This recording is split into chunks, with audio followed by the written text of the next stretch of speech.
What's up, everybody? This is TAETRO here. Today we're going to talk about something a little different. I'm going to talk about the 3 books you need in your studio. These are the books that I think that every producer should have on their desk, ready to go. Check it out after the jump.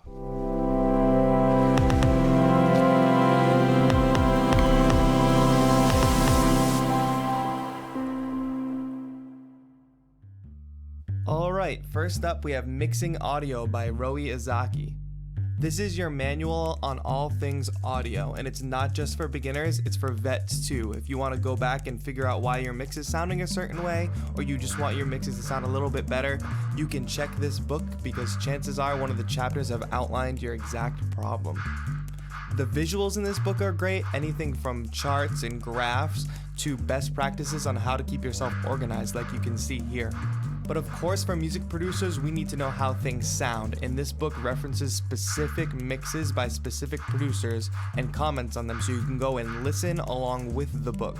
My favorite example of this is when Izaki breaks down 4 separate mixes of Smells Like Teen Spirit and how they sound distinct. When I first started recording my own music, this book helped me a lot. It breaks everything down in really clear, simple ways that help you get to more advanced techniques. There you have it, Mixing Audio by Roe Izaki. Next up we have Music Resources Online, Web Resources for Musicians by Andy McWayne. This is the newest book to my collection, but it has already proved to be an invaluable resource. What it basically is an encyclopedia from A to Z, and it breaks down all different websites and digital venues for musicians, from creating merch to releasing your music to creative strategies for the basic freelance musician.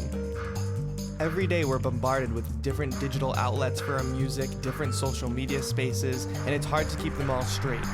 Using this book, you'll be able to understand what a site is all about, and then it goes above and beyond and outlines specifically how it can be used for musicians. This book even goes a little further than the A to Z format. There's a chapter called Case Studies, which outlines specific familiar situations and gives great examples on how to be a successful musician in the digital world. Last but certainly not least, we have Making Music, 74 Creative Strategies for Electronic Music Producers by Dennis DeSantis. Many of us in the Ableton community already know who DeSantis is. His Making Music with Ableton video is the reason I'm using Ableton today. The book basically outlines 3 different sections of problems. Problems of beginning, problems of progressing, and problems of finishing. Any sort of creative block you have, this book has outlined a solution to get you through it. There have been occasions where I've turned to a page and it felt like the words were coming out of my own mouth.